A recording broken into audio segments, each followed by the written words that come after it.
Boa noite, igreja. Saudamos a todos com a paz de Cristo Jesus, o Senhor. Amém? São todos bem-vindos. Se houver alguém nos visitando, que sejam bem-vindos no nome do Senhor Jesus. Amém? Eu queria que levantasse a mão aqueles que estão nos visitando, só para que os membros que estiverem ao redor possam acolhê-los. Sejam muito bem-vindos em nome do Senhor Jesus Cristo. Amém? Como o pastor Nê falou, nós estamos celebrando aqui o mês da família. E nós acreditamos que a restauração da igreja passa primeiro pela restauração das famílias. Então, nós somos uma igreja que crê no plano, no propósito de Deus para as famílias. Nós temos vários ministérios, vários cursos de apoio à família. Temos cursos para casais, e esta é a razão pela qual nós não falamos com muita frequência de púlpito sobre as questões do casamento. Mas nessa oportunidade, nesta noite, nós vamos falar sobre princípios de Deus para o casamento cristão. E nós vamos lá no Novo Testamento, na carta aos Efésios, no capítulo 5, a partir do versículo 22, há um texto muito precioso, com orientações de Deus para o casamento cristão. Depois, no capítulo 6, Deus continua falando sobre a relação com os filhos e pais, a relação com patrões. Enfim, nós vamos nos deter nesta oportunidade na relação de marido e mulher. Você que é jovem e que não é casado ainda, você precisa estar se preparando espiritualmente e emocionalmente para o casamento. E você que já passou dessa fase, os idosos da casa do Senhor podem ser de grande auxílio, como conselheiros, como intercessores, em favor daqueles que estão passando pelas dificuldades, pelas crises que são próprias da relação conjugal. Então, nós vamos ler esse texto, Efésios capítulo 5, versículo 22 em diante. As mulheres sejam submissas ao seu próprio marido, como ao Senhor. Porque o marido é o cabeça da mulher, como também Cristo é o cabeça da igreja, sendo este mesmo o Salvador do corpo. Como, porém, a igreja está sujeita a Cristo, assim também as mulheres sejam em tudo submissas ao seu marido. Maridos, amai vossa mulher, como também Cristo amou a igreja, e a si mesmo se entregou por ela, para que a santificasse, tendo-a purificado por meio da lavagem de água pela palavra, para a apresentar a si mesmo igreja gloriosa, sem mácula, nem ruga, nem coisa semelhante, porém santa e sem defeito. Assim também os maridos devem amar a sua mulher como ao próprio corpo. Quem ama a esposa, a si mesmo se ama, porque ninguém jamais odiou a própria carne. Antes, a alimenta e dela cuida, como também Cristo o faz com a igreja, porque somos membros do seu corpo. Eis porque deixará o homem a seu pai e a sua mãe, e se unirá à sua mulher, e se tornarão os dois uma só carne. Grande é este mistério, mas eu me refiro a Cristo e à igreja.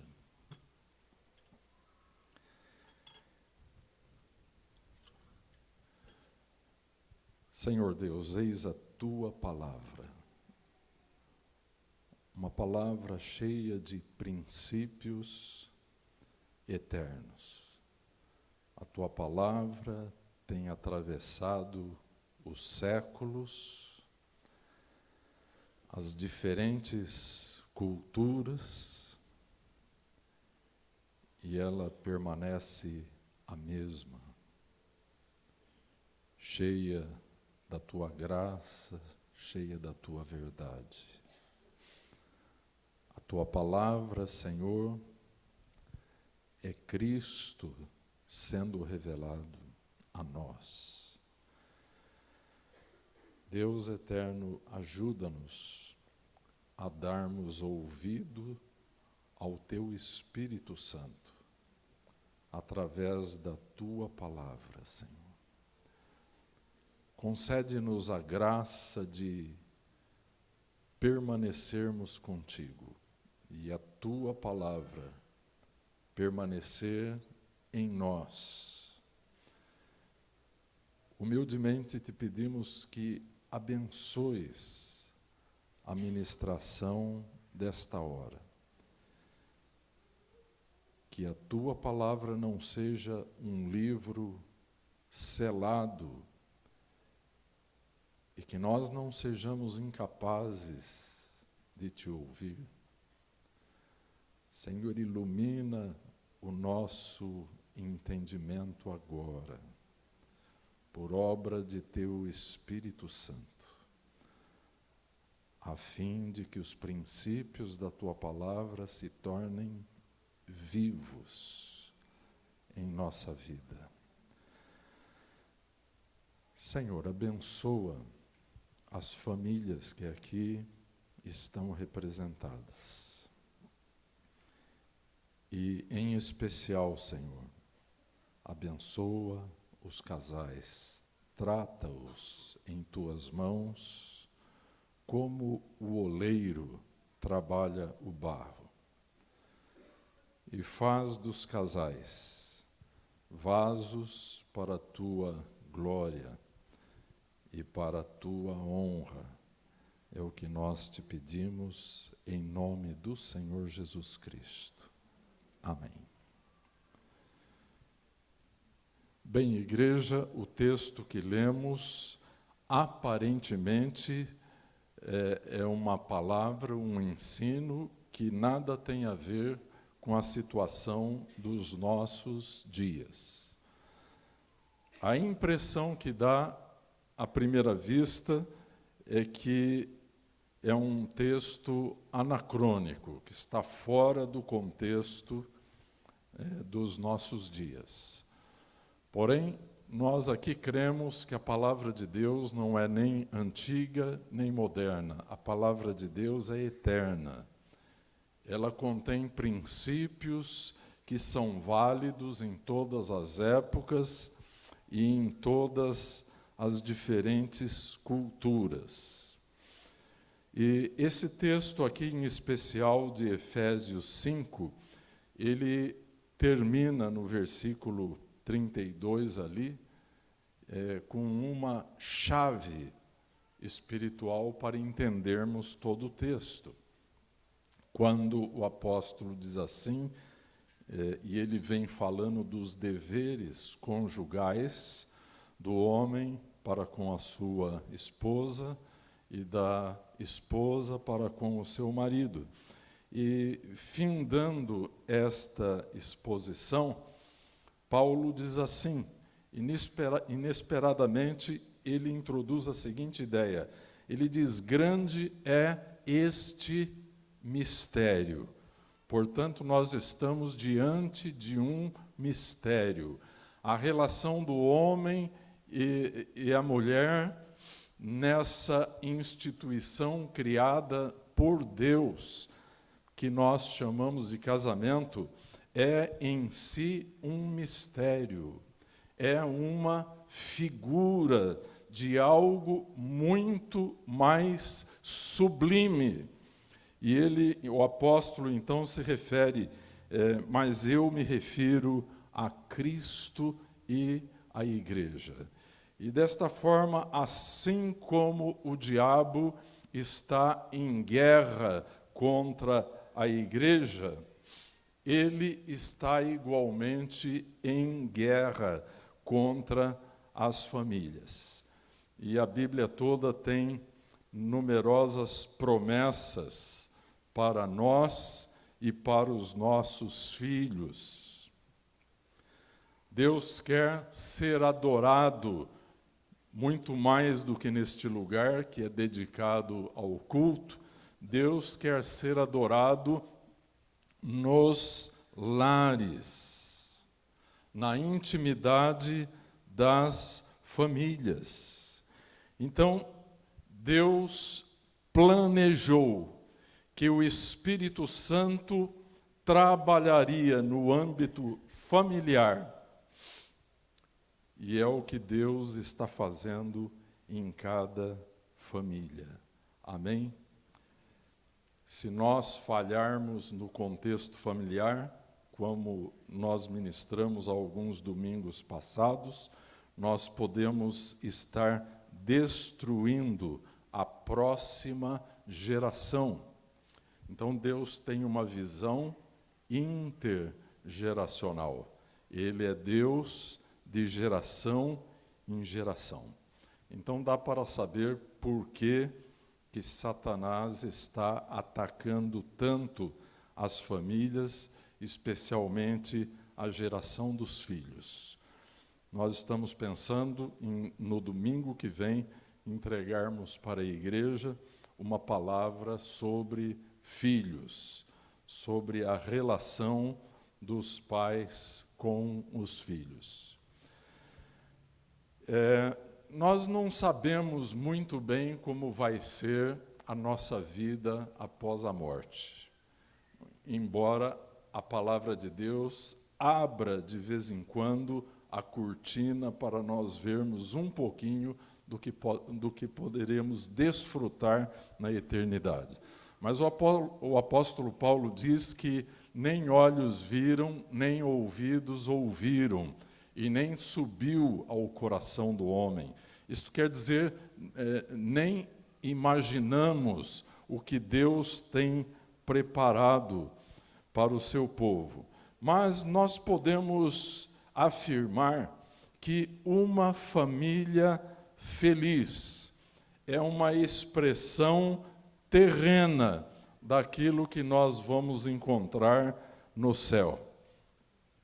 E nós temos este livro, a Bíblia Sagrada, que é um guia seguro para termos um casamento cristão, para termos uma família cristã.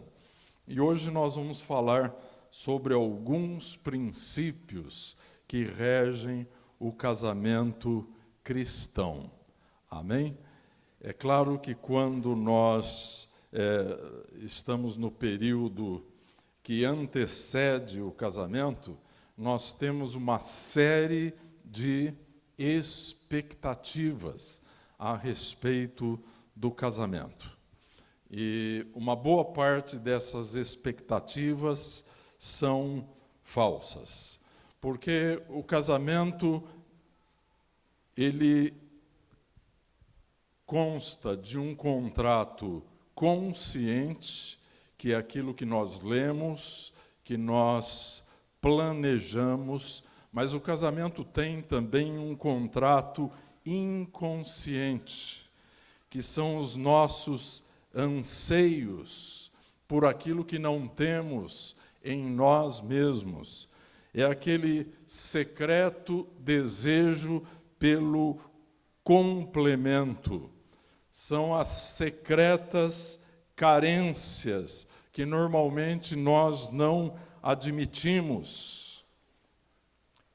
E estas, então, têm um aspecto de herança familiar. Eu aqui na igreja, quando começo a trabalhar com um casal, preparando-os para o matrimônio, uma das primeiras coisas que eu procuro saber é sobre a herança familiar, porque tudo isso nós levamos para dentro do casamento. E as nossas expectativas, então, têm este lado inconsciente. Nós desejamos, então, que o casamento possa nos suprir de coisas que intimamente nós desejamos. E uma coisa que nós aprendemos sobre o casamento é que o casamento não supre as necessidades que nós gostaríamos que ele suprisse. É por isso que o casamento, ele apresenta tantos momentos de crise. E em qualquer igreja, um bom tempo dos pastores é tomado aconselhando casais, acudindo casais, não é? Então, quando entramos na crise, porque o casamento não está nos suprindo de todas as necessidades que intimamente nós já tínhamos quando casamos, então, quando quebra-se o encanto do casamento, tudo o que sobra é o caráter. E no caso, então, o casamento cristão subsiste a muitas crises por causa do caráter daqueles que estão envolvidos nesta aliança. E então, quando as crises surgem, nós temos dois caminhos.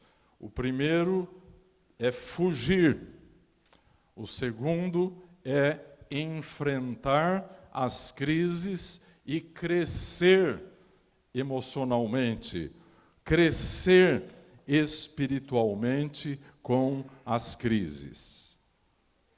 Como diz um ditado irlandês, o amor é cego, mas o casamento devolve a visão. Quando Davi esteve na Europa, ele me trouxe um livrinho de provérbios irlandeses. E os irlandeses são muito espirituosos nos seus provérbios. E esse é uma grande verdade prática. Logo nos primeiros meses, o casamento devolve toda a visão que havíamos perdido no namoro e no noivado. E na igreja, por mais que nós preparemos os jovens para o casamento, sabemos que eles vão ter que enfrentar as crises que virão. E crises não são necessariamente coisas negativas. Nós aprendemos muito com elas. Na língua chinesa, a palavra crise é formada por dois ideogramas. Um quer dizer perigo e o outro quer dizer oportunidade. Então, existem perigos na crise, mas existem oportunidades. Porque quando nós não estávamos casados, tudo o que tínhamos era uma visão idealizada do que seria o casamento. Tão logo estamos casados, agora temos uma parceria real, não mais uma parceria idealizada. E então, nesse período, nós enfrentamos as dificuldades e nós precisamos vencê-las. E assim vamos crescendo emocionalmente, vamos crescendo espiritualmente.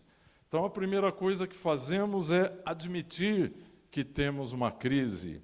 E a segunda coisa, então, pedimos a ajuda de Deus para superarmos a crise. Então, quando é que surge a crise? Ora, se você esteve atento ao texto que nós lemos, o texto está falando a respeito do papel do homem e o papel da mulher dentro do casamento. É para nós, nos dias de hoje, um grande desafio fazer que o nosso casamento funcione dentro dos padrões da palavra de Deus. É assim que, quando nos deparamos com problemas no nosso relacionamento conjugal, nós temos 4 opções de ação. A primeira delas não é cristã, é acabar com o problema, com o relacionamento. A segunda opção, também não cristã, é ignorar que temos um problema e então deixar que ele cresça. Agora vamos falar das 2 atitudes cristãs. Podemos falar abertamente sobre o nosso problema. Podemos ser transparentes com o cônjuge. E quarto, voltarmos ao compromisso original de aliança, revalidando a nossa aliança em cima de expectativas reais. Quando nós nos casamos, estamos validando a aliança em cima de expectativas reais ou expectativas idealizadas? É evidente que expectativas idealizadas, porque não sabíamos antes como que seria o casamento, como que seria a nossa vida conjugal, né? Então, a opção cristã seria revalidar a aliança em cima de expectativas reais. Então, nesse período, ir superando as dificuldades de comunicação, ir superando os conflitos e as crises, até chegar naquele ponto que a Bíblia diz, lá no livro de Gênesis, e serão os 2 uma só carne. Irmãos, quando nós fazemos um casamento, normalmente pastores citam o texto de Gênesis a respeito, e serão os 2 uma só carne. Tenho visto também em casamentos na Igreja Católica que frequentemente os padres citam esse texto, que é um dos textos mais importantes da Bíblia sobre o casamento. Porém, tornar-se uma só carne não é um ato de magia.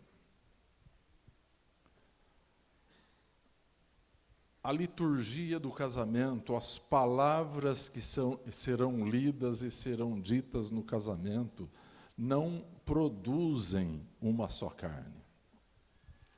Isso é o produto de anos de relacionamento, de superação de crises, anos de obediência à palavra de Deus e ao Espírito Santo. Amém? Anos de arrependimento. E isso, então, vai produzir um casamento que nós podemos chamar de casamento cristão. No nosso aconselhamento conjugal aqui, nosso trabalho com os jovens que vão para o casamento, eu costumo abordar 10 princípios. E vamos, então, dando um treinamento para os casais nesses 10 princípios, que, uma vez observados, vão criar o perfil de um casamento cristão. E nós vamos, então, resumidamente falar sobre todos eles aqui nesta noite, tá? Então, para os jovens com quem estou trabalhando no aconselhamento pré-matrimonial, vai ser uma revisão. Então, primeiro princípio que nós devemos trabalhar é corrigir os erros que nós cometemos durante o namoro. Todo casal tem um período de namoro. E hoje em dia, o namoro normalmente é promíscuo. As pessoas se conhecem e poucas semanas depois já estão tendo relações sexuais. Então, se você quer ter um casamento feliz, um casamento cristão, corrija os problemas que vêm lá do seu namoro.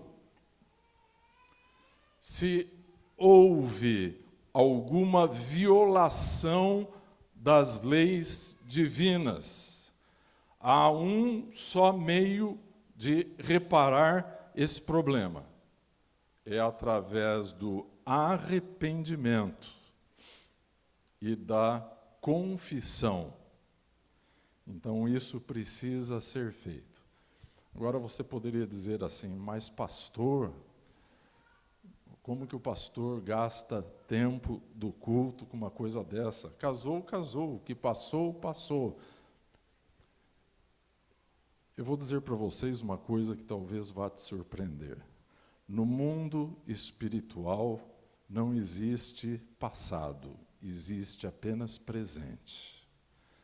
Se há 20 anos atrás você praticou uma violação da palavra de Deus, e você, se era uma pessoa que foi criada num lar cristão, você não violou somente a palavra de Deus, você violou a sua consciência.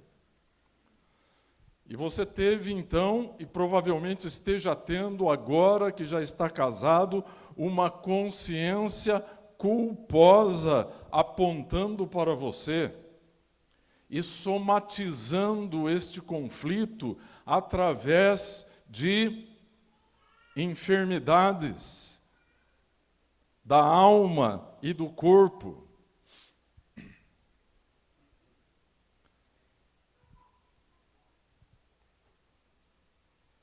Então, o problema tem que ser corrigido diante de Deus.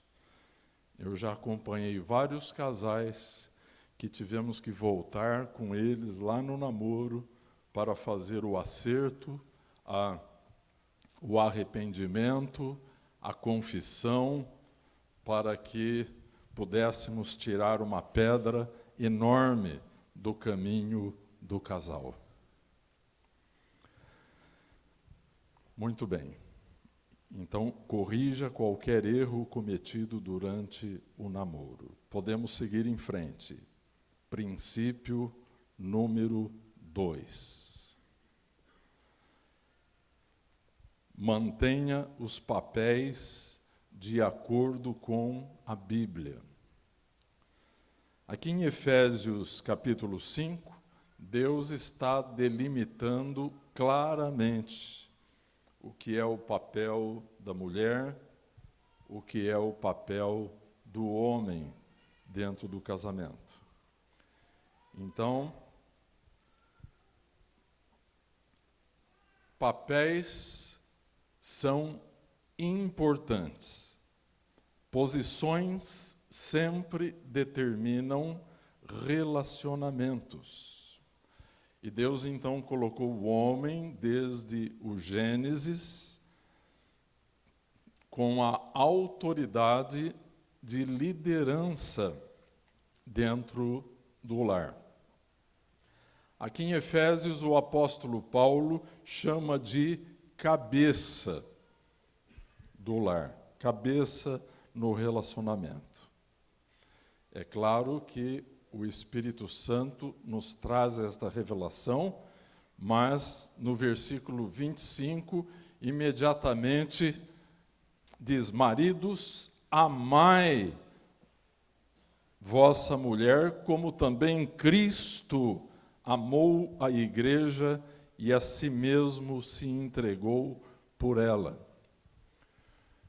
O grande problema de muitos homens é que eles só leram os versículos que falam que ele é o cabeça. Leram o versículo 23, mas não leram o versículo 25. Irmãos, o problema de muitos cristãos é que só leem na Bíblia os versículos que lhe convêm. E nós precisamos ler aqueles que não convêm também ao nosso ego. Então Deus deu autoridade para o homem. O homem é o sacerdote, o profeta dentro do lar. Mas ele precisa exercer esta autoridade com amor. A autoridade que Deus deu, ela vem junto com a atitude da servitude. Jesus estabeleceu que o maior será também o menor. É aquele que serve. E o Espírito Santo está falando aqui que a mulher deve ser submissa ao marido. Agora, ele dá a entender que a mulher precisa ser submissa com alegria, jamais forçada. O homem que forçar a mulher a um comportamento de submissão estará destruindo a relação. Por exemplo, um homem pode ordenar algo à sua esposa que é contrário à Bíblia. É contrário ao que a Bíblia diz. Então, neste caso, a esposa tem o dever de desobedecer o marido. Por quê? Eu explico. Porque a submissão da mulher tem que ser maior a Cristo do que ao marido. Então, a sua fidelidade a Cristo é prioritária. Então, é necessário que a mulher compreenda o verdadeiro sentido da submissão. O maior medo de um homem e isso é muito comum nos dias de hoje, é ser dominado, controlado pela mulher. Instintivamente, os homens temem isso, que a mulher venha a dominá-lo. E isso é tão comum que já virou motivo de anedotas, não é? Que nem aquela, haviam duas, eu não sei contar piada, tá bom, irmãos? Mas eu vou só quebrar um pouquinho o gelo aqui. Haviam duas filas lá para entrar no céu. E numa muito longa, centenas de milhares de homens, e existia uma placa ali.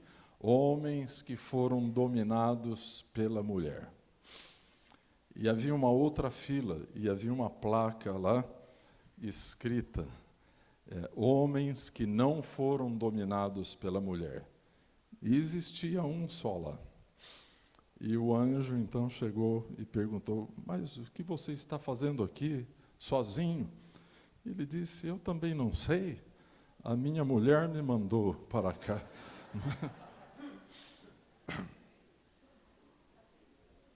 Ainda bem que vocês riram, não é? Mas então, esse é o grande temor dos homens. Eles nunca vão chegar para a esposa e vão falar isso. E eu estou, então,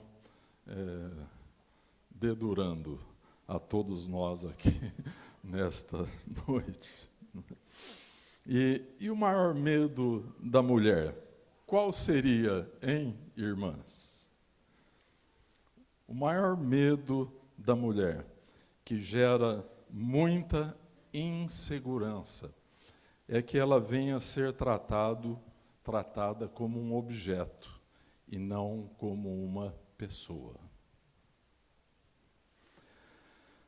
No ano passado, nós estivemos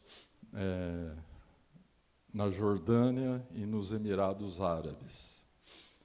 E eu tive uma impressão muito triste das mulheres muçulmanas. E você não precisa ter discernimento espiritual para olhar nos olhos dela e ver uma sombra de tristeza, de vazio, de desesperanças. E qual é o problema daquelas mulheres? Elas, na maior parte das vezes, são tratadas como um objeto. Por causa de problemas culturais e religiosos. Então, a mulher,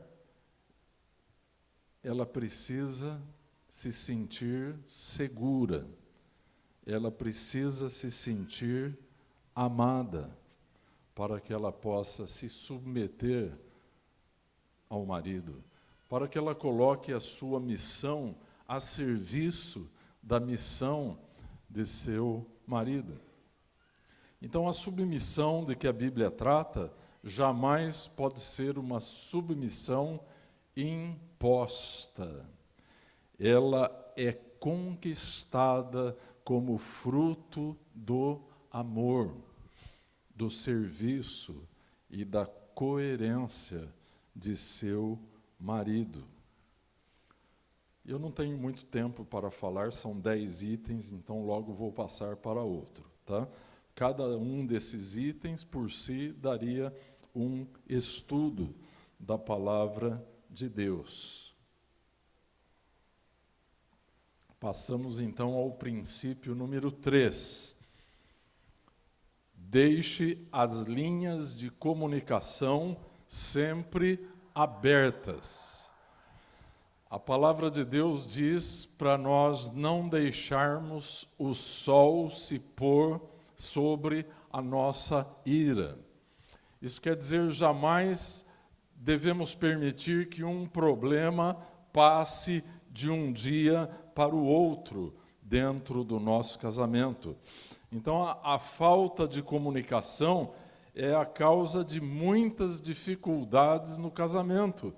E talvez uma das maiores dificuldades. É por causa da falta de comunicação que gera-se muitas vezes uma sensação de vazio no coração do cônjuge. Então, o último lugar onde as pessoas deveriam se sentir solitárias seria dentro do lar. Mas, no entanto, a falta de comunicação, a falta de, muitas vezes, das pessoas se comportarem como filhos de Deus, gera um grande vazio e gera um sentimento de solidão, ao invés de que houvesse um sentimento de companheirismo. E eu gosto de uma expressão de um escritor e conselheiro cristão americano chamado Jay Adams, e que ele diz que o casamento cristão é uma aliança de companheirismo. E, no entanto, muitas vezes há um sentimento profundo de vazio e de solidão, porque não há uma comunicação efetiva no casamento. Então, a falta de comunicação, ou quando as linhas de comunicação estão confusas, estão embaralhadas, isto é um sintoma de algo que pode ser mais grave. É um sintoma que está indicando a necessidade de que aquele casamento precisa ser tratado. Então, a necessidade de se trabalhar esta relação. Se o casal for muito orgulhoso e muito preguiçoso, ele não vai encarar o trabalho que dá acertar a comunicação. E a comunicação é o coração do casamento. Como que se pode definir comunicação de uma maneira simples? Podemos dizer que é o processo no qual duas pessoas compartilham verbalmente ou não suas mensagens, de tal modo que elas são aceitas e entendidas. Você prestou atenção no conceito, né?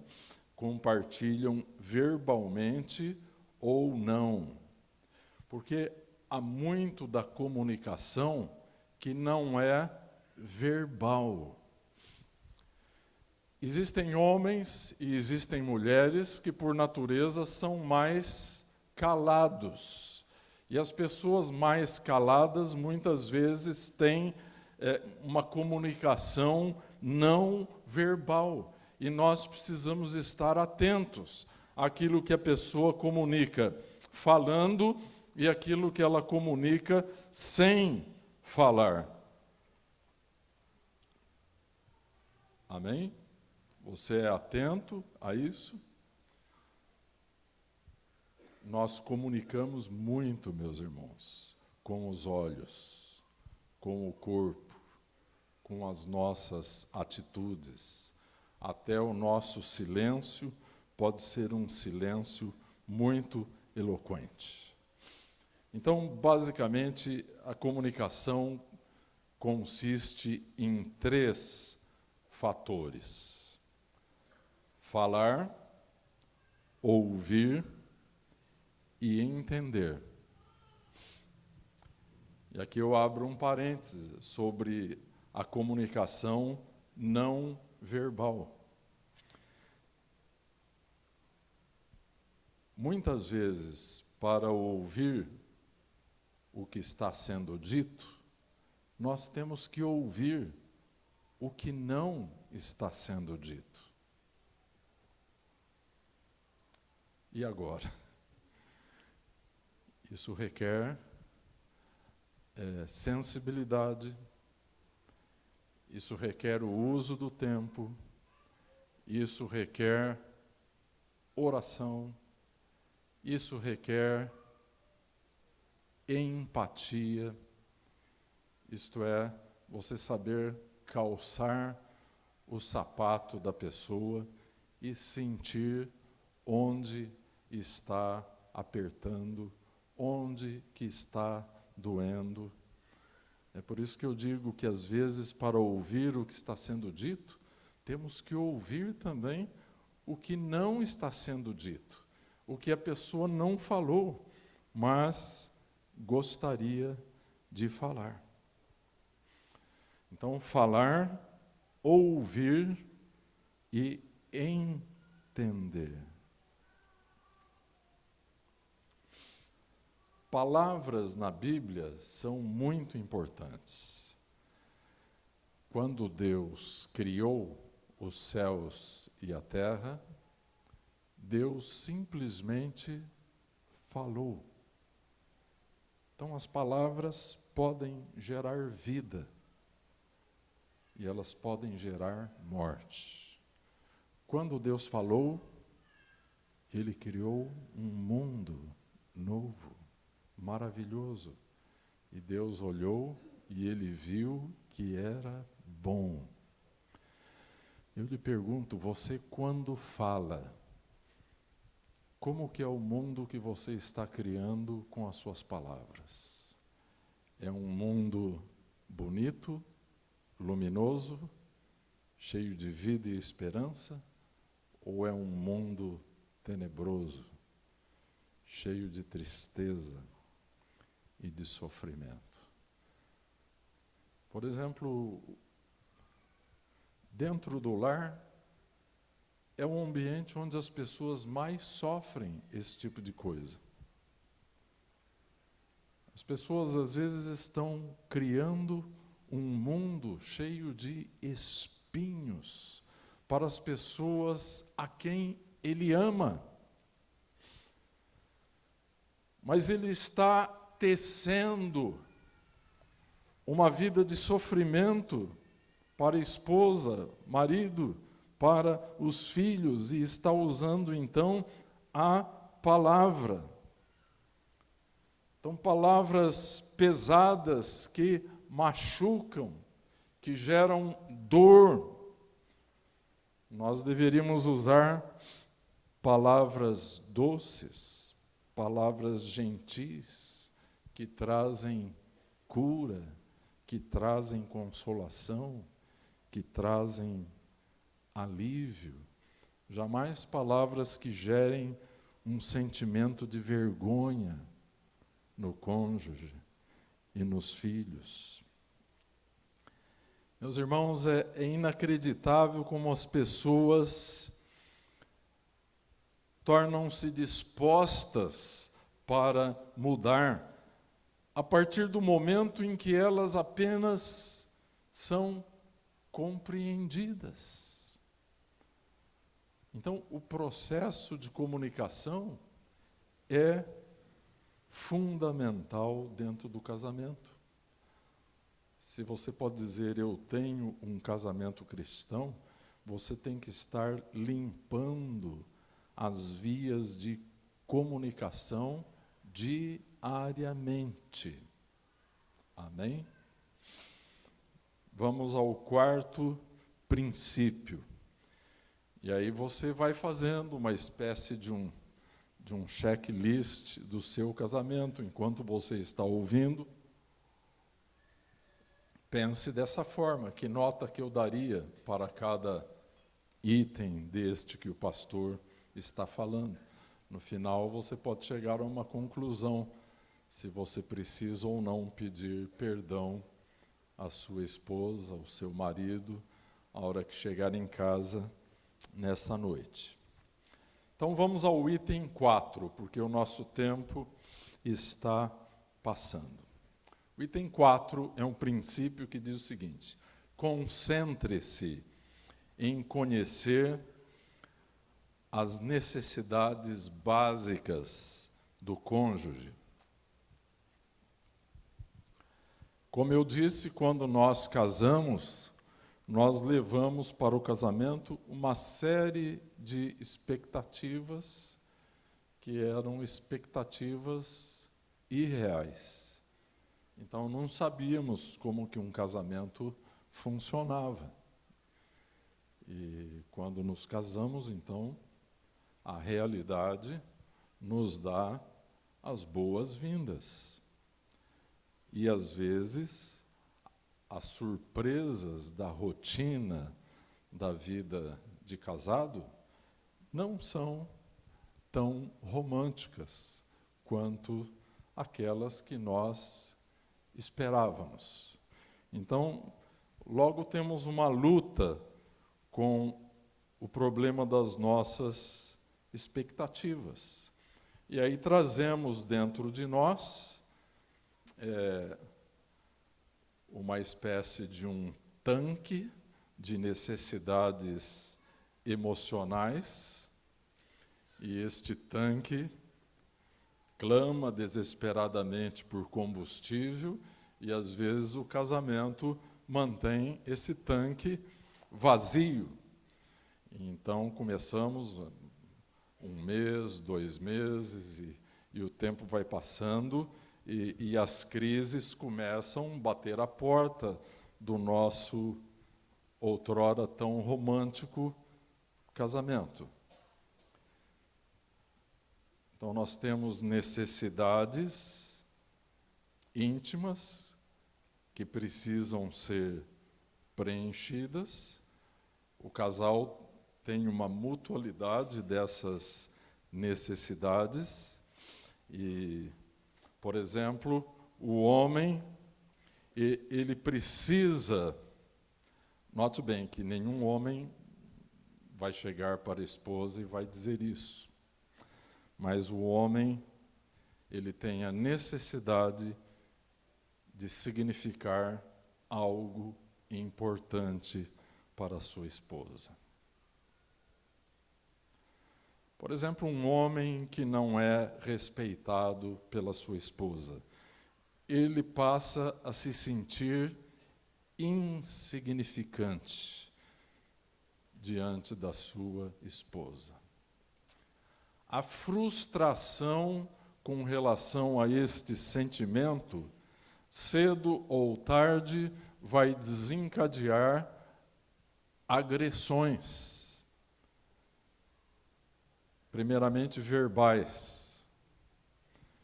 E se não for um casal cristão, essas agressões podem começar a ser físicas. Toda frustração, cedo ou tarde, desencadeia também uma agressão.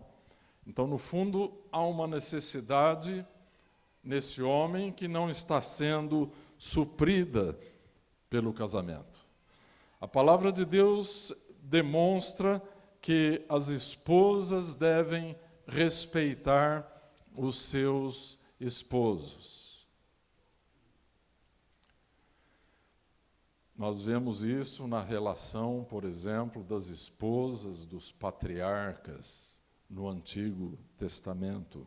Era uma relação de respeito. Mas se o homem entende que não significa absolutamente nada para a esposa, então ele vai ter uma enorme brecha emocional em sua vida.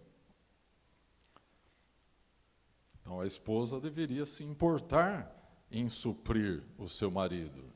Ela deveria se importar e, então, liberar palavras de confirmação, palavras de encorajamento para a vida dele. E, assim, ela estaria afirmando a importância daquele homem que Deus lhe deu como líder espiritual no lar. Por outro lado, a mulher tem outro tipo de necessidade básica. A mulher, ela tem uma necessidade profunda de se sentir segura dentro do casamento. E eu não sei como que a mulher poderá se sentir segura se ela não se sentir amada, aceita. Se o marido não tem nenhuma expressão de cuidado para com a sua esposa, nenhuma sensibilidade com relação às necessidades mais íntimas dela. E a maior parte das vezes os homens não entendem as mulheres. Por exemplo, por que as mulheres choram? Eu muitas vezes me surpreendi orando e buscando a Deus, porque às vezes a Iveta chorava e eu queria saber por quê, não é? E normalmente aquilo estava relacionado com o período de gravidez e depois com o pós-parto e aquela coisa toda, e eu não sabia, eu queria saber por que ela tantas vezes chorava. Se você já fez essa pergunta também, irmão, eu nunca tive uma resposta satisfatória, nem de Deus e nem dela também, não é? Mas eu creio que o marido tem que estar ali do lado para confortar, para enxugar as lágrimas. Ele tem que ser sensível, porque homens e mulheres são diferentes, psicologicamente, eles são diferentes, fisicamente, eles são diferentes, biológica e psicologicamente. Então, a mulher tem essa necessidade de se sentir segura. E o homem, sabendo disso, ele tem que fazer uma combinação de duas atitudes que parece que são muito diferentes. Ele tem que ser, ao mesmo tempo, firme e afetuoso. A mulher precisa sentir firmeza em seu marido. Eu sei que talvez algumas mulheres estejam discordando de tudo o que eu estou falando, não é? Mas se você procurar profundamente na essência do seu ser, você vai perceber que você não quer manipular o seu casamento. Você não gostaria de fazer do seu marido um fantoche. Você gostaria de ter um homem na liderança do seu lar. As mulheres que fazem dos seus esposos um fantoche, logo elas se sentem muito frustradas, elas se sentem mal, porque Deus não as criou para fazer isso. A Bíblia diz que a mulher sábia edifica o seu lar, mas a tola destrói o seu lar com as suas próprias mãos. Então, nós precisamos descobrir na Bíblia Sagrada e na nossa vida devocional com Deus, de que maneira nós podemos suprir a vida da nossa esposa, a vida dos maridos, ao invés de sermos agentes manipuladores do casamento. Muitos casais são assim. Eles dão um show de manipulação dentro do casamento. Isso destrói as bases cristãs do casamento. Nós temos que atender às necessidades do cônjuge. O cônjuge, então, tem que ser uma pessoa suficientemente importante para nós e que desejemos fazê-la feliz. Então, na relação de dar e receber, precisamos dizer: Deus, eu estou disposto a dar. É claro, meus irmãos, que vamos fazer aqui um parêntese. Ninguém vai nos suprir tão perfeitamente quanto Deus pode nos suprir. Então, eu não posso exigir da minha esposa que ela faça por mim aquilo que somente Deus pode fazer. A esposa não pode exigir do marido que ele faça aquilo que só Deus pode fazer de uma maneira perfeita e absoluta. Na nossa balança de dar e receber, sempre alguém no casamento está dando mais do que recebendo. Eu desconheço que haja um casal que seja 50%. Então, nós já temos que entrar no casamento com essa disposição de dar, de suprir as necessidades básicas do nosso cônjuge. Eu até acho muito recomendável, há um livro muito interessante, já publicado há uns 20 anos atrás, chamado As 5 Linguagens do Amor. Nós precisamos descobrir qual é a nossa linguagem, que linguagem nós estamos falando. E precisamos saber qual é a linguagem da nossa esposa, do nosso marido. Porque isso ajuda, se nós soubermos que existe esta possibilidade de termos uma linguagem não verbal de demonstrar amor, nós precisamos então conhecê-la. Isso às vezes pode salvar um relacionamento do vazio, da solidão, da falta de comunicação. Bem, vamos passar para outro item, que temos 5 princípios ainda para comentar com vocês. E a nossa checklist, como que está? Estão aí se avaliando ou não?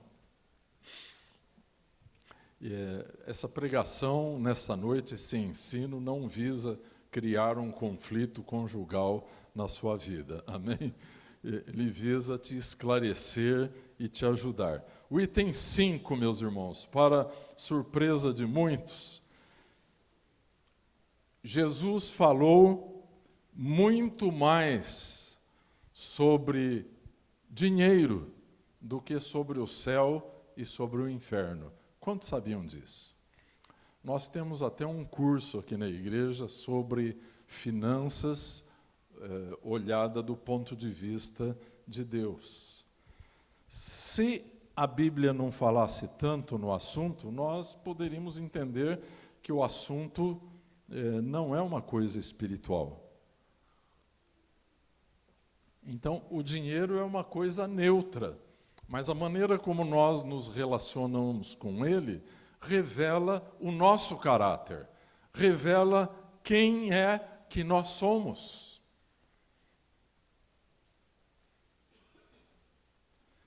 Então, o 5º princípio para um casamento cristão é: viva dentro do seu orçamento.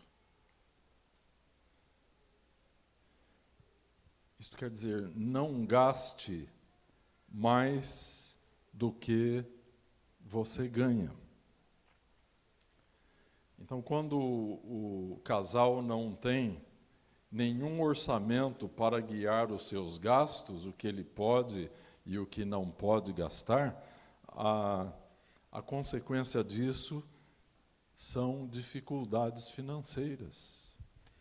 Quantos aqui sabem que muitos casais acabam por causa de dificuldades financeiras? Por falta de habilidade em controlar o orçamento. Então, foi feita uma pesquisa nos Estados Unidos, né? Os americanos gostam muito de estatísticas, e estavam pesquisando sobre os fatores da ruína das famílias. E um dos fatores importantes que eles acharam na pesquisa foi o uso inadequado do crédito. Quantos aqui têm cartão de crédito? Levante a mão, só para saber. A maioria esmagadora dos que estão aqui tem cartão de crédito. Você que não tem, é porque você perdeu várias oportunidades de ter. Porque o banco manda na sua casa. Meus irmãos, eu já perdi a conta da quantidade de cartões de créditos que chegou. Eles chegam a mandar para você com uma carta para você usar o cartão. Então deve ter alguma estratégia muito interessante do nosso inimigo a respeito do crédito. Compre agora e pague depois. E nós nunca deveríamos fazer isso. O cartão de crédito é ótimo para quem tem dinheiro, mas ele é um perigo para quem não tem dinheiro. Então, se você não tem dinheiro, você pegue lá na sua casa uma tesoura e você corte o seu cartão de crédito em pedaços bem pequenininhos. Porque se você não fizer isso, você vai ter uma terrível tentação do diabo dentro da sua carteira. Porque o inimigo sabe que o ser humano, ele compra por causa de sua omissão à fraqueza. E o diabo sabe disso. Então, ele tenta a você adquirir aquilo que você não pode pagar naquele momento. Então, o cartão de crédito é uma armadilha fatal para muitos casamentos.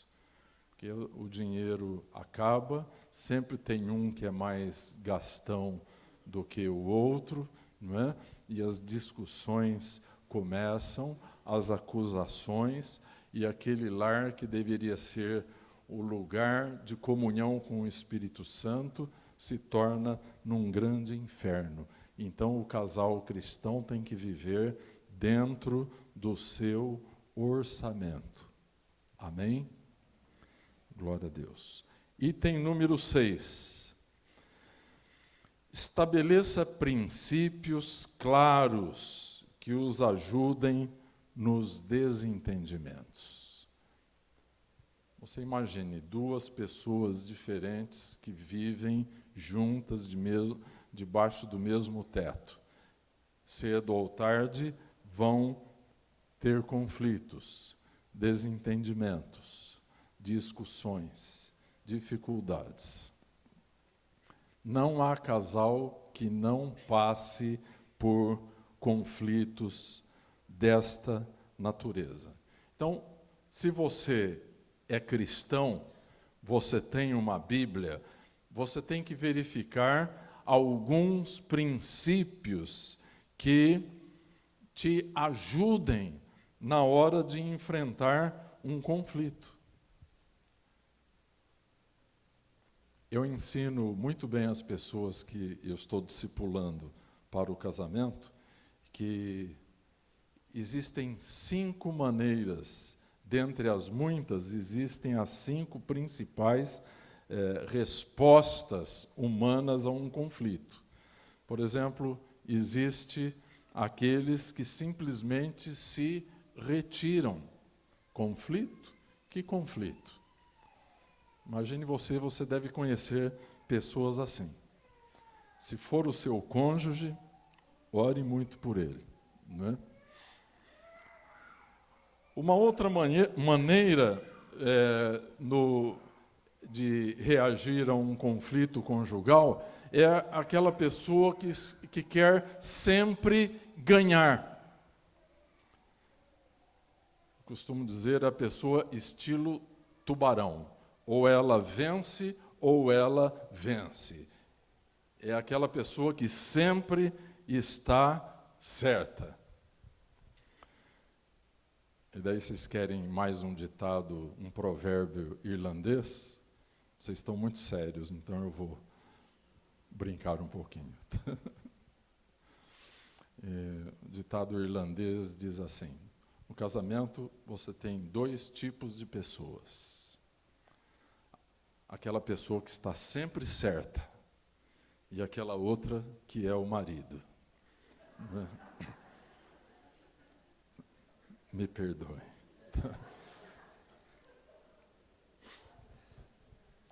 Mas então, há pessoas que têm um estilo de tubarão.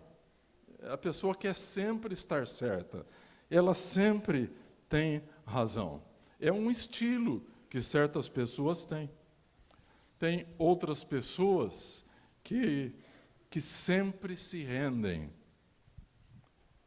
A gente costuma dizer, compara com um ursinho. É o estilo ursinho. Aquela ursinho bonzinho, acaba sempre concordando com tudo e depois desenvolve uma úlcera nervosa, desenvolve uma enxaqueca de origem emocional e coisas desse tipo, né? Mas é um estilo. Tem aqueles que simplesmente se acomodam. O casal chega num nível de acomodação no conflito e deixam como está. E, finalmente, tem aqueles que resolvem o problema. Sabe, meus irmãos, problema todo mundo tem. Aqui, em Presidente Prudente, tem um condomínio fechado onde ninguém tem problemas. É o cemitério. E eu sei que você não gostaria de estar lá. Mas as pessoas que estão lá não têm mais problema nenhum, não têm mais dívida, não têm mais credores, não têm mais discussões, não têm conflitos para resolver. Mas nós estamos aqui e precisamos saber como vamos resolver os nossos conflitos. Então, a maneira como você sai de um problema é entrando nele. Você tem que ter a coragem de enfrentar o seu problema, resolvê-lo como cristão, pedir perdão. Antes do pedir perdão, você precisa se arrepender. E o conceito bíblico de arrependimento não é uma mera tristeza pelo pecado que cometeu. O conceito bíblico de arrependimento implica em mudança. E você tem que ter essa disposição para mudar. Deixa eu apertar um pouquinho aqui a parte dos homens. Sendo o homem o líder, é conveniente que o homem abra a negociação e o diálogo para resolver o conflito. Então, mais cedo ou mais tarde, preferível mais cedo, ele vai dizer, escuta, vamos conversar sobre o problema, não é? Então, homens, não deixem as esposas terem que abrir o diálogo a respeito de resolver alguma coisa na sua casa. Você é o cabeça do lar. Não foi isso que o apóstolo Paulo disse em Efésios, capítulo 5? Então, tome a iniciativa. O mais breve possível. Outra coisa, quando você vai abordar um problema conjugal, concentre-se no problema e não nas pessoas. Não são as pessoas que você deve atacar. Você deve atacar o problema que surgiu, jamais as pessoas. Eu normalmente recomendo aos casais cristãos que usem uma regrinha gramatical simples. Você troque o problema, o pronome você pelo eu. Ao invés de você chegar para a sua esposa e dizer, você me irrita, você vai dizer, eu me sinto irritado. Quer dizer, o problema está com você. Quando você diz, eu me sinto, eu estou fazendo uma confissão. Quando eu digo você, eu estou fazendo uma acusação. Nada de útil vai sair de uma acusação. Quando você acusa alguém, a primeira reação da pessoa é se defender a respeito de sua acusação. Então, toda ação traz consigo uma reação. Mas você faz uma confissão, eu me sinto, e a pessoa então não se sente ameaçada, ela vai te ouvir, e provavelmente, se for uma pessoa genuinamente cristã, vai ter empatia, e vai então te ajudar nesse processo que pode ser concluído com o perdão. E o tempo passou, eu vou terminar rapidamente. O princípio número 7, cultive um bom relacionamento sexual no casamento. O sexo só é uma bênção quando ele está delimitado pelos limites da aliança. O sexo fora dos limites da aliança, a Bíblia compara o adultério e a fornicação. É um pecado tão grave aos olhos de Deus como a feitiçaria, como o homicídio. É um pecado gravíssimo. Então, o sexo é uma bênção de Deus. É um presente de Deus para ser desfrutado dentro do casamento. Então, sexo e casamento têm uma origem divina. Não fomos nós que inventamos, foi Deus. O nosso problema é que aprendemos tantas coisas erradas fora da Bíblia. Então, tem-se a noção, principalmente aqui no Brasil, que o sexo é algo ruim, que é algo sujo, que Deus não gosta. E não é assim, meus irmãos. Deus deseja que o casal desfrute uma vida sexual saudável e abençoada. Item número 8. Sejam educados um para com o outro. Aí nós temos a importância da gentileza, da educação dentro do casamento. Estava lendo num livro que um pastor lá nos Estados Unidos publicou no informativo de sua igreja, que ele pregaria um sermão intitulado Como fazer com que sua esposa o trate como um rei. Então, no domingo seguinte, a plateia masculina estava ali, não é? Todos aqueles homens que estavam afastados da igreja compareceram para ouvir qual seria o segredo, não é? E o pastor, então, pregou uma conclusão muito lógica e que desapontou muitos homens. Trate-a como uma rainha. Você quer que a sua esposa te trate como um rei? Trate-a como uma rainha, não é? Então é isso, a nossa atitude com relação ao cônjuge é que vai criar um relacionamento duradouro e abençoado.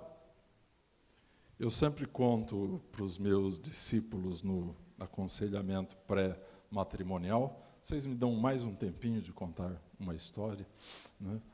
Então, o conselheiro conjugal contou lá uma história. Um determinado jovem marido estava muito decepcionado com a sua esposa e procurou então um advogado, seu amigo, e contou-lhe a história. E ele dizia: estou muito irado, e eu não quero somente o divórcio, eu quero vingança.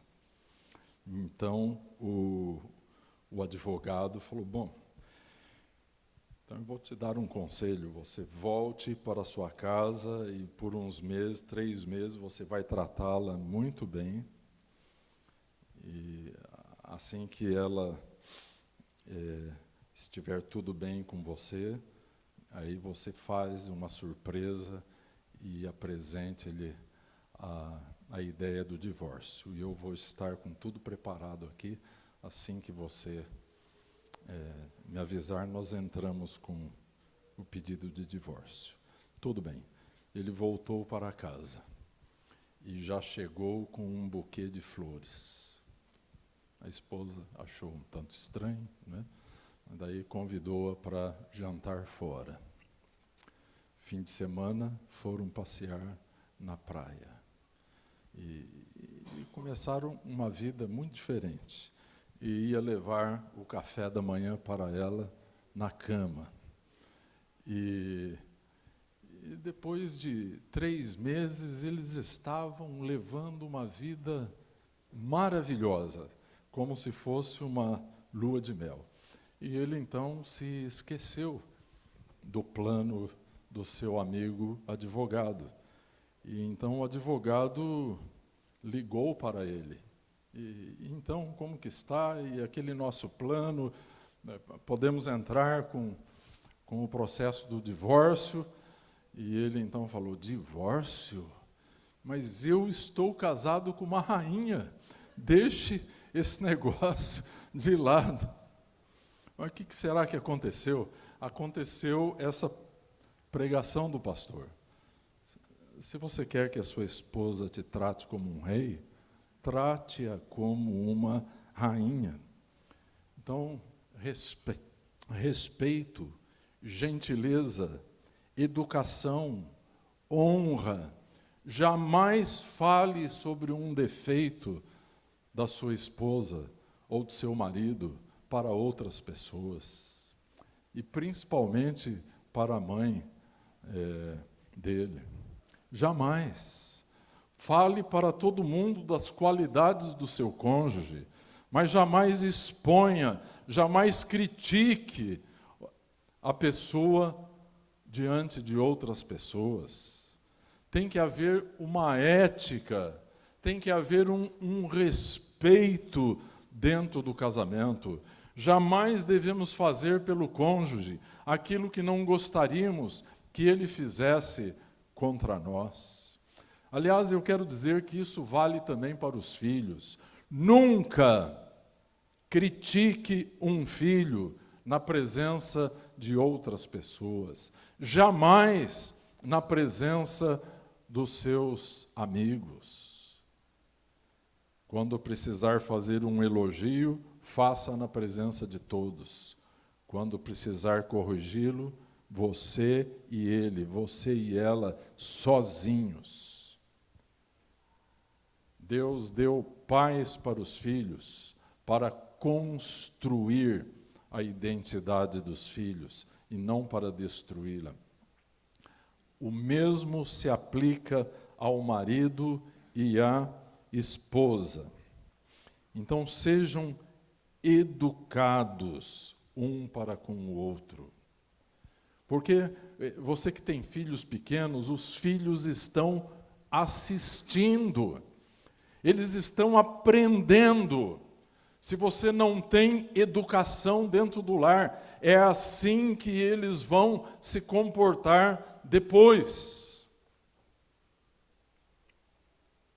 Então, sejam gentis, sejam educados dentro do lar. E o meu tempo acabou, mas eu não acabei a minha lista, né? Vou só mencionar. O item 9 é: procure a maturidade emocional dentro do casamento. Não vou falar nada, porque o item é extenso, e o item 10 é o altar familiar. Tenha aquilo que muitos crentes chamam de altar da família, o altar familiar. Isso quer dizer uma atitude de compartilhar em oração e na palavra com a esposa, com os filhos, quando os filhos estão ali. Quer dizer, aquele momento sagrado, o culto doméstico, ou simplesmente aquele momento que você, em família, oferece a Deus. Ali está a palavra de Deus, ali está aquele momento de oração seu e de sua esposa, e ali estará com vocês a presença de Deus. São coisas assim que provam que você é realmente um filho de Deus, e não uma falsificação do que deveria ser um filho de Deus. Amém? Enfim, o nosso tempo se esgotou e nós não conseguimos terminar aqui a nossa checklist, e eu espero que você possa obter uma boa nota nesta avaliação. Amém? E se não obteve uma boa nota, Deus é compassivo e misericordioso para com pecadores arrependidos. Amém? Então, eu vou chamar o Ministério de Louvor aqui, para nós cantarmos de novo aquele cântico sobre a família, mas antes eu quero chamá-los a um momento de oração. Amém? Vamos ficar de pé. Vocês me perdoem por ter me alongado mais do que de costume. Eu espero que tenha sido útil. E sem alguns desses itens você se sentir devedor, quando você chegar no seu lar, você tem um momento íntimo de transparência e de humildade diante do seu cônjuge e, quem sabe, até diante dos seus filhos. Amém? Vamos orar. Querido Pai, nós te agradecemos, Senhor, porque ao olharmos para a Tua Palavra, como em Efésios 5, vemos aquilo que hoje seria um desafio tão difícil, mas que o Teu Espírito Santo nos ajude nas nossas dificuldades, porque a Tua Palavra é a mesma hoje do que foi há 2 milênios atrás, quando ela foi dada por instrumentalidade de Paulo. Pai eterno, tem misericórdia das famílias da Tua casa.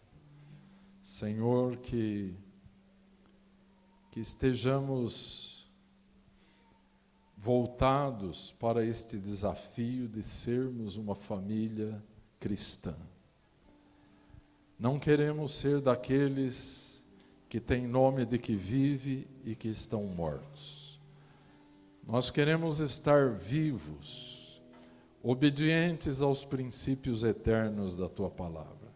Ajuda os maridos e as esposas, os pais e as mães, neste lugar. Vem nos abençoar e dirigir. E que a graça do Senhor Jesus Cristo, e o amor de Deus Pai, e a comunhão do Espírito Santo, esteja conosco, com o Teu povo, com a Tua igreja, com o Teu Israel espalhado sobre a face da terra, hoje e para sempre, em nome do Senhor Jesus Cristo. Amém. Vamos cantar esse cântico e depois nos despediremos na paz do Senhor.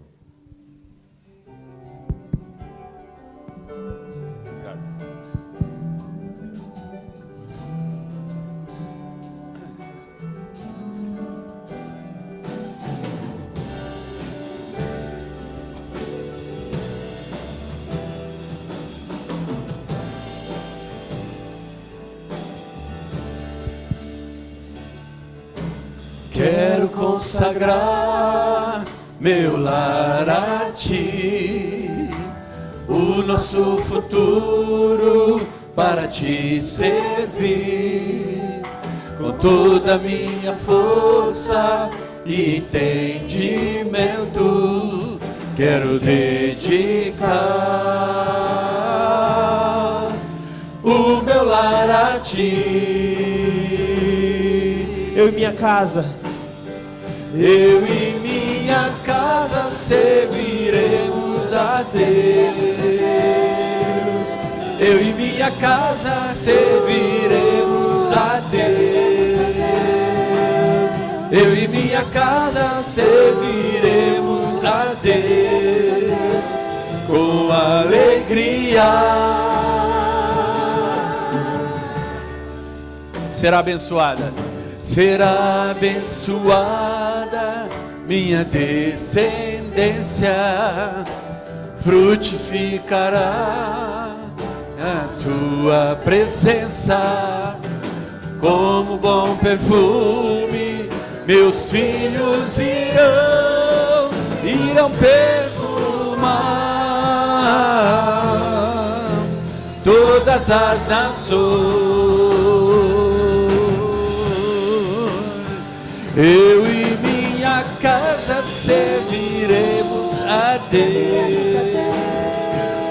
Eu e minha casa serviremos a Deus. Eu e minha casa serviremos a Deus com alegria. Eu e minha casa serviremos a Deus. Eu e minha casa serviremos a Deus. Eu e minha casa serviremos a Deus com alegria. Aleluia. Maravilha, Jesus. Eu e minha casa serviremos a Deus. Muitos escolhem a quem servir, porém nós e a nossa casa serviremos a Deus. Fique com essa mensagem por essa semana no coração, em nome de Jesus.